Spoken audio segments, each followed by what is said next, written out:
Bismillahirrahmanirrahim. Assalamualaikum warahmatullahi wabarakatuh. Mitra Muslim, hafidhakumullah. Alhamdulillah kita masih melanjutkan kajian tadabbur kita terhadap sejarah manusia terbaik Rasulullah Muhammad SAW. Kita akan membahas kali ini tentang usia Nabi SAW pada usia kenabian. Ini adalah usia karya. Ini adalah usia tugas, 23 tahun kurang lebih lamanya. Dan kalau kita melihat di awal tentang angka ini, maka ternyata Rasulullah SAW, beliau disiapkan Allah untuk menjadi seorang calon Rasul 40 tahun lamanya. Kemudian beliau bertugas selama 23 tahun lamanya. Itu artinya ada pelajaran yang mahal, bahwa ternyata usia persiapan calon Rasul lebih lama daripada masa tugasnya. Maka orang-orang besar, orang-orang kita semua yang ingin menjadi orang besar berikut keluarga kita, mari kita bersabar di masa persiapan. Bersabarlah, berlipat ganda sabarnya, isbiru wasabiru, yang sabar dan lipat gandakan lagi kesabarannya. Karena ini adalah masa persiapan yang selama apapun persiapan itu asal disiapkan dengan baik, maka insya Allah kita akan memetik hasilnya di kemudian hari. Ketika Allah Subhanahu wa ta'ala berfirman dalam Al-Quran, wa'mur ahlaka bis salati wastabir 'alaiha, perintahkan keluargamu untuk salat dan bersabarlah pada hal itu. Allah Subhanahu wa ta'ala menggunakan huruf ta yang tidak lazim pada kata wasbir. Karena seharusnya dalam bahasa Arab kata dan bersabarlah cukup dengan kata wasbir, sebagaimana dalam ayat-ayat yang lain. Tetapi di ayat ini Allah menyelipkan huruf ta, wastabir. Dan para ulama bahasa mengatakan bahwa tidaklah ada tambahan sebuah huruf kecuali akan berubah maknanya. Kullama zadal mabna zadal ma'na. Setiap bertambah satu huruf dalam satu kata, maka akan bertambah pula maknanya. Maka dari itulah kata wastabir. Salah satu makna utama yang besar adalah bahwa dia tidak boleh dengan sabar yang biasa, tapi sabar yang berlipat ganda. Ketika kita menjaga sholat keluarga kita, menjaga sholat generasi kita dengan penuh kesabaran, bayangkan kalau kita harus menjaga mereka sampai mereka siap di usia balik. Hitunglah ketika keluarga kita, umpamanya anak kita, mereka balik di usia 12 tahun umpamanya. Kemudian umpamanya mereka mulai sholat usia 5 tahun atau usia 7 tahun umpamanya. Maka kita memerlukan waktu bertahun-tahun, yang dalam sehari wajibnya ada 5 kali. Maka tinggal dikalikan betapa kita memerlukan kesabaran berlipat ganda. Tidak masalah kalau ini adalah bagian dari persiapan itu, mudah-mudahan kelak kita memetik hasilnya. Rasulullah SAW diberikan Allah Subhanahu wa ta'ala tugas selama 23 tahun menjadi Rasul. 23 tahun itu kita bagi menjadi dua. Ada fase namanya marhalah Makkiyah, ada marhalah namanya marhalah Madaniyah. Ada fase Mekah dan ada fase Madinah. Fase Mekah selama kurang lebih 13 tahun dan fase Madinah kurang lebih selama 10 tahun. Ini adalah dua fase perjuangan Nabi SAW. Ini adalah dua kota yang pertama memancarkan cahaya iman setelah bumi diselimuti oleh kejahiliahan. Kota Hijaz namanya, yaitu Mekah dan Madinah. Dan itu tetap menjadi negeri yang merupakan kiblat muslimin. Karena Ka'bah Mekah adalah kiblat muslimin dan Madinah ada Masjid Nabawi hingga hari ini, di mana sholat pada keduanya mendapatkan pahala yang lebih besar dibandingkan sholat-sholat di tempat yang lain. Saya ingin memberikan sebuah peta, sebuah view yang besar sebelum kita dalami dengan detail satu persatu sirah nabawiyah tentang perjuangan Nabi SAW. Bagaimana perjuangan itu ternyata ada strateginya, ada urutannya. Tidak cukup hanya dengan semangat, tapi juga harus ada ilmunya. Kita lihat di kota Mekah umpamanya. Kalau kita mau mengkaji membahas tentang masalah fase Mekah dan Madinah, hal yang sangat mudah buat kita adalah ketika kita melihat Al-Quranul Karim. Silahkan baca Al-Quran, kemudian bandingkan isi Al-Quran antara ayat-ayat Makkiyah dan ayat-ayat Madaniyah. antara surat-surat Makkiyah dan surat-surat Madaniyah, dan perhatikan perbedaan-perbedaannya. Para ulama telah memberikan kajiannya pada kita setelah mereka teliti. Dan itulah konsep, itulah urutan, itulah cara mendidik, itulah pendidikan Islam yang sesungguhnya. Maka mari kita lihat beberapa poin. Di fase Mekah umpamanya, di fase Mekah salah satu ciri ayat-ayat Makkiyah, salah satu cirinya adalah ayat-ayat Makkiyah cenderung pendek, tetapi suratnya banyak. Maka berbeda dengan surat Madaniyah yang suratnya cenderung panjang-panjang, tapi jumlah suratnya tidak terlalu banyak. Dan begitulah kita mengawali pembelajaran pada siapapun. Mungkin kita bermula dari yang pendek tetapi rutin dan sering. Ketika mereka sudah siap, maka kemudian kita akan bisa memberikan materi, kajian, ayat yang panjang. Tapi artinya semua memerlukan sebuah latihan dan proses. Manalah bisa orang berharap bisa segera hebat tanpa harus melalui sebuah latihan.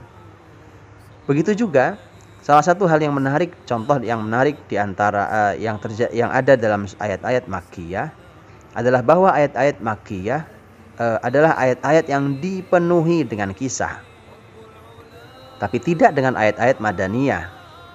Karena ayat-ayat Makkiyah adalah ayat-ayat yang membangun pondasi akidah, akhlak, dan ternyata ayat-ayat Makkiyah adalah ayat-ayat yang dipenuhi dengan kisah yang sangat banyak.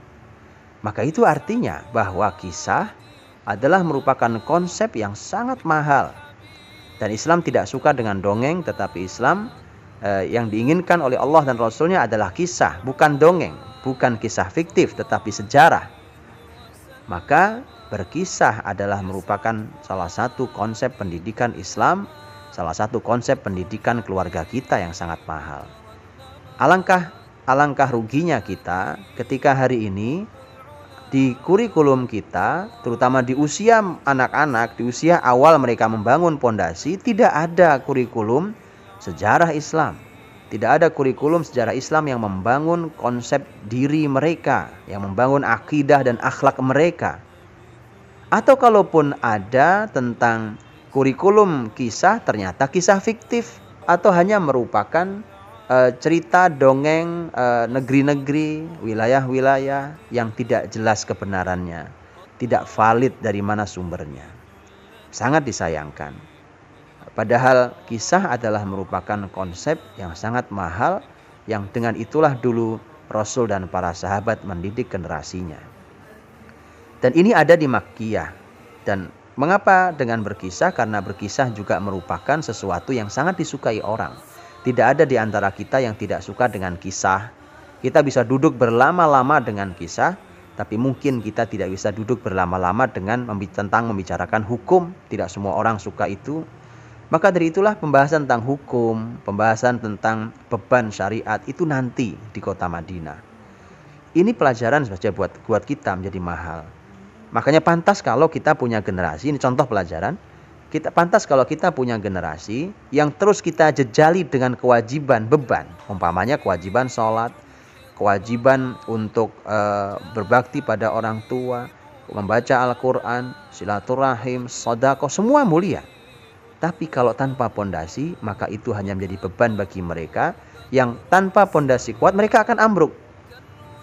Saat ambruk itulah kita akan terkejut, kita akan berkata, saya sudah mendidiknya dari kecil, mengapa di saat usia besar ternyata mereka berubah? Karena kita tidak menyiapkan pondasinya. Sehingga ketika beban semakin berat, maka ambruklah bangunan Islam generasi kita. Jadi konsep Mekah, konsep yang tidak sederhana. Sesuatu yang harus kita lewati, kita lalui dengan baik. Karena dengan itulah maka kita bisa membangun pondasi yang kalau kokoh pondasinya, maka silahkan Anda mau memberikan beban setinggi apapun, Anda mau membangun gedung sehebat apapun, bukan hanya gedung-gedung tinggi, bahkan mungkin gedung yang sampai melewati awan di atas sana. Asal pondasinya adalah pondasi yang cukup dan pondasi yang layak. Dan itulah generasi Islam di zaman Rasulullah SAW dan para sahabat, di mana di masa mereka, di generasi mereka, yang namanya pondasi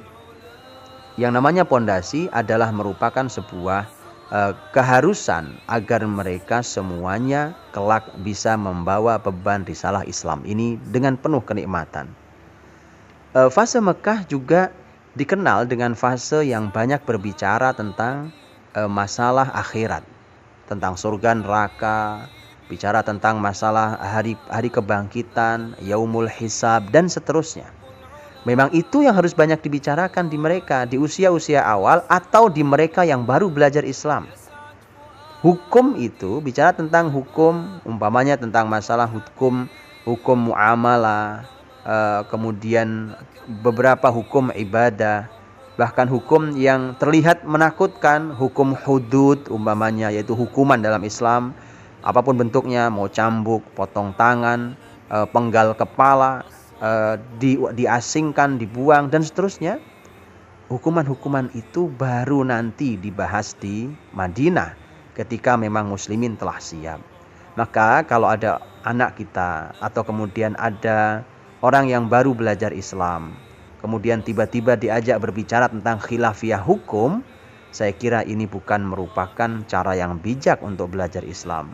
Karena khawatir bahwa mereka merasakan betapa tidak nyamannya Islam, betapa tidak nikmatnya Islam. Padahal Islam ini sangat nikmat. Islam ini adalah anugerah. Islam adalah sebuah kenikmatan. Ini baru bisa dirasakan bagi mereka yang memang memiliki pondasi yang cukup, seperti Nabi SAW diberi Allah ayat-ayat Al-Quran di fase Mekah. Fase Mekah juga dikenal dengan fase yang banyak berbicara tentang sekitar kita. Ini tidak ada di Madinah, sangat sedikit kalaupun ada. Fase Mekah banyak bicara tentang alam sekitar, tentang matahari, bulan, langit, bumi dan yang ada di bumi, gunung, sungai, air, tumbuhan, binatang, dan seterusnya. Karena kita akan lebih mudah belajar ketika mengamati sekeliling kita. Karena itu terlihat betul di sekeliling kita. Dan selalu membahas tentang masalah alam dan yang lainnya di sekeliling kita, tidak hanya murni bicara tentang alam itu saja. Dan ini salahnya kurikulum kita hari ini. Anak-anak belajar IPA umpamanya, biologika, bicara tentang geologika, bicara tentang astronomika. Tapi sayangnya hanya berbicara tentang proses alam itu. Seakan kita tidak punya Allah. Mana kurikulum Islam? Mana pendidikan Islam yang katanya menerapkan konsep Islam? Lihatlah Al-Quranul Karim. Mari kita lihat ayat dalam surat Qaf. Wa nazzalna minas samaa'i ma'am mubaraka. Dan kami turunkan dari langit air yang diberkahi. Bicara hujan, karena air yang diberkahi dari langit hujan. Fa'ambatna bihi jannati wa habbal hasid. Wa nazzalna minas samaa'i ma'am mubaraka. Fa'ambatna bihi jannati wa habbal hasid. Yang dengannya kami tumbuhkan kebun-kebun dan biji-bijian yang dipanen. Ini fungsi. Bicara tentang masalah hujan dan fungsinya. Wan nakhla basiqatil laha tal'un nadid. Masih bicara fungsi.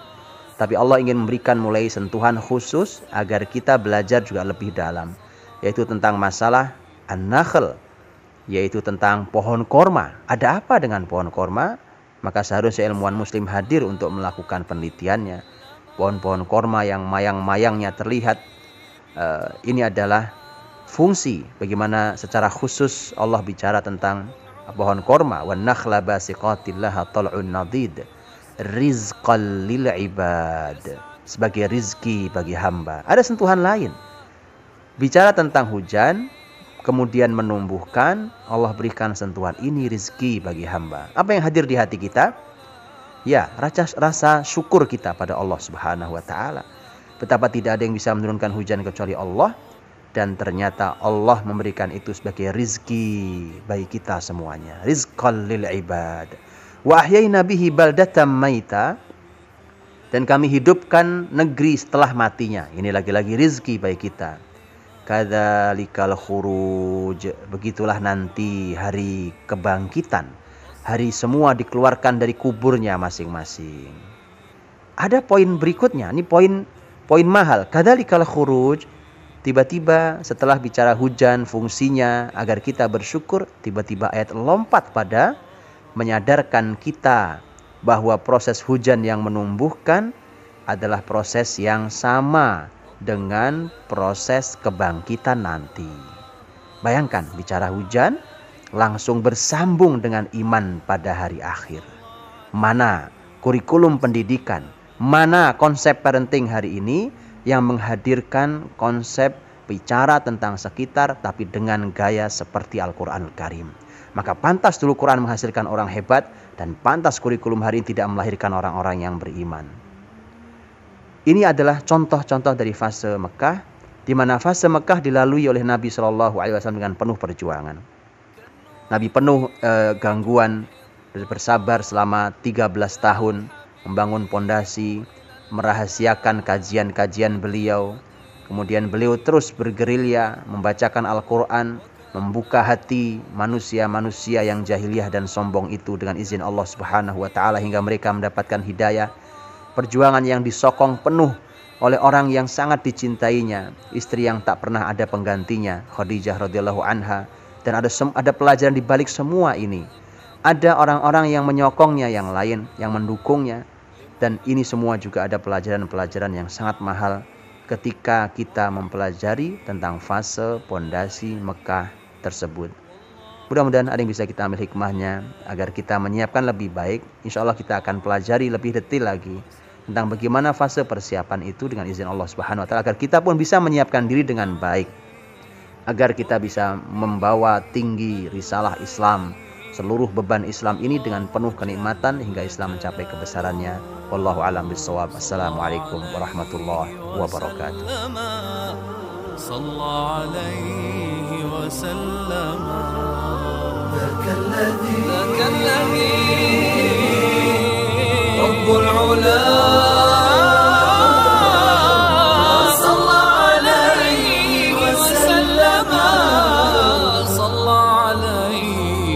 وسلم